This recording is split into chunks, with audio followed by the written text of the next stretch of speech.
2024 തിയേറ്ററിൽ റിലീസ് ചെയ്ത ഏറ്റവും കൂടുതൽ വയലൻസ് നിറഞ്ഞൊരു ബോളിവുഡ് മൂവിയായിരുന്നു നിഖിൽ നാഗേഷ് ഭട്ട് സംവിധാനം ചെയ്ത കിൽ. ഒരു പട്ടാളക്കാരന് തന്റെ ട്രെയിൻ യാത്രയിൽ വെച്ചുണ്ടാകുന്ന അനുഭവങ്ങളും തുടർന്നുണ്ടാകുന്ന സംഭവ വികാസങ്ങളുമാണ് സിനിമ. 40ഓളം വരുന്ന മുഖംമൂടി ധരിച്ച ആയുധധാരികളായ കൊള്ളക്കാരിൽ നിന്നും ഒറ്റയ്ക്ക് നമ്മുടെ നായകൻ അതിസാഹസികമായി കമ്പാർട്ട്മെന്റിലെ മുഴുവൻ യാത്രക്കാരെയും രക്ഷിക്കുന്നതാണ് സിനിമയുടെ കഥ. എന്നാൽ ഈ കഥയ്ക്ക് മുൻപ് എപ്പോഴോ നടന്ന ഒരു യഥാർത്ഥ സംഭവമായിട്ട് സാമ്യമുണ്ടെങ്കിലോ? അതെ, വർഷം 1975 നേപ്പാളിൽ ജനിച്ച വിഷ്ണു ശ്രേഷ്ഠയ്ക്ക് ഉത്തർപ്രദേശിലെ ഗോരഖ്പൂരിൽ ഗൂർഖ ജോലി ലഭിക്കുകയും തുടർന്ന് ഗോരഖ്പൂരിലേക്ക് കുടുംബത്തോടൊപ്പം താമസം മാറ്റുകയും ചെയ്തു വിഷ്ണു. എന്നാൽ സൈന്യത്തിൽ ചേരണമെന്ന അതിയായ ആഗ്രഹം കാരണം അതിനുവേണ്ടി കഠിനമായി പരിശ്രമിക്കുകയും തൽഫലമായി ഇന്ത്യൻ ആർമിയിലേക്ക് സെലക്ഷൻ കിട്ടുകയും ചെയ്തു വിഷ്ണുവിന്. നേപ്പാളിൽ നിന്നുള്ള ഗൂർഖ വിഭാഗത്തിൽപ്പെട്ടവർക്ക് ഒരു സ്പെഷ്യൽ കോട്ട തന്നെയുണ്ട് ഇന്ത്യൻ ആർമിയിലേക്ക്. അതുവഴി 8th ഗൂർഖ ഇൻഫൻട്രിയുടെ 7th ബറ്റാലിയനിലേക്ക് സെലക്ഷൻ കിട്ടുകയും തുടർന്ന് വർഷങ്ങളോളം സൈനിക സേവനം നടത്തുകയും ചെയ്തു വിഷ്ണു. അങ്ങനെ നീണ്ടകാലത്തെ സൈനിക സേവനത്തിന് ശേഷം തന്റെ 35-ാം വയസ്സിൽ വോളണ്ടറി റിട്ടയർമെന്റ് എടുത്ത് തിരികെ ട്രെയിനിൽ നാട്ടിലേക്ക് വരികയായിരുന്നു വിഷ്ണു.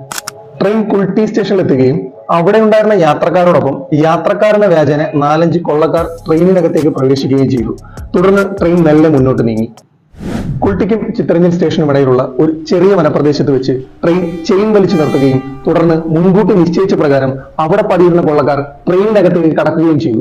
ഉറക്കത്തിലായിരുന്ന വിഷ്ണു ശബ്ദം കേട്ട് പെട്ടെന്ന് ഞെട്ടിയെണീറ്റു. ശേഷം അവിടെ എന്താണ് സംഭവിക്കുന്നതെന്ന് നിരീക്ഷിച്ചു. ആയുധധാരികളായ കുറെ കൊള്ളക്കാർ യാത്രക്കാരുടെ പേഴ്സും മറ്റു വിലപിടിപ്പുള്ള വസ്തുക്കളും പിടിച്ചു പറിക്കുകയും അവരെ ദേഹോപദ്രവം ചെയ്യുന്നതാണ് വിഷ്ണു കണ്ടത്. സ്ഥിതിഗതികൾ മനസ്സിലാക്കിയ വിഷ്ണു ഇനി എന്ത് ചെയ്യാമെന്ന് ആലോചിച്ചുകൊണ്ടിരിക്കുമ്പോഴാണ് തൊട്ടടുത്ത കമ്പാർട്ട്മെന്റിൽ നിന്നും അലമുറയിട്ട് കരയുന്ന ഒരു പെൺകുട്ടിയുടെ ഒച്ച കേട്ടത്. നോക്കിയപ്പോൾ 18 വയസ്സ് പ്രായമുള്ള ഒരു പെൺകുട്ടിയെ ഉപദ്രവിക്കുന്നതായി വിഷ്ണു കണ്ടു.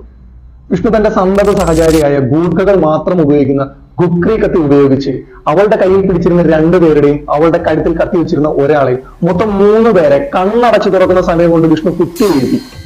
ഇത് കണ്ട് എന്താണ് സംഭവിക്കുന്നത് എന്ന് പോലും മനസ്സിലാക്കാൻ കഴിയാതെ നിന്നിരുന്ന ആ 37 കൊള്ളക്കാർ വിഷ്ണുവിനെ ഒറ്റയ്ക്ക് അറ്റാക്ക് ചെയ്യാൻ വന്നു. യുദ്ധഭൂമിയിൽ എങ്ങനെ എതിരാളികളെ നേരിടണമെന്ന് ട്രെയിനിങ് കിട്ടിയ ആ പട്ടാളക്കാരന് എതിരെ നിന്ന് ആ 37 പേര് നിസ്സാരമായിരുന്നു. തന്റെ കുക്രി കത്തി ഉപയോഗിച്ച് മുന്നിൽ വന്ന ആദ്യത്തെ 7 പേരെ മിന്നൽ വേഗത്തിൽ വിഷ്ണു കുത്തി വീഴ്ത്തി. വിഷ്ണുവിന്റെ ഈ പ്രവൃത്തി കണ്ട് ധൈര്യം വന്ന മറ്റ് യാത്രക്കാർ ഭയന്ന് നിന്ന മറ്റു കൊള്ളക്കാരെ ഒരുമിച്ച് നേരിട്ടു. അപ്പോഴേക്കും ട്രെയിൻ സ്റ്റേഷനിലേക്ക് എത്തിയിരുന്നു. വിവരമറിഞ്ഞെത്തിയ അധികൃതർ പരിക്കേറ്റ യാത്രക്കാരെയും വിഷ്ണുവിനെയും ആശുപത്രിയിൽ പ്രവേശിപ്പിച്ചു. അദ്ദേഹത്തിന്റെ പരിക്കുകളെല്ലാം ഭേദമായപ്പോഴേക്കാണ് കാര്യങ്ങൾ മെല്ലെ മെല്ലെ പുറംലോകം അറിഞ്ഞു തുടങ്ങിയത്.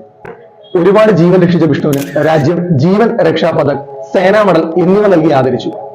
ശേഷം അദ്ദേഹത്തിന്റെ വോളണ്ടറി റിട്ടയർമെന്റ് താൽക്കാലികമായി നിർത്തിവെക്കുകയും നായക് റാങ്കിൽ നിന്ന് നൈറ്റ് സുബേദാർ എന്ന റാങ്കിലേക്ക് പ്രമോഷനും നൽകി. കൂടാതെ ക്യാഷ് അവാർഡും സിൽവർ പ്ലേറ്റഡ് കുക്രി കത്തിയും നൽകി വോളണ്ടറി റിട്ടയർമെന്റ് അനുവദിച്ചു.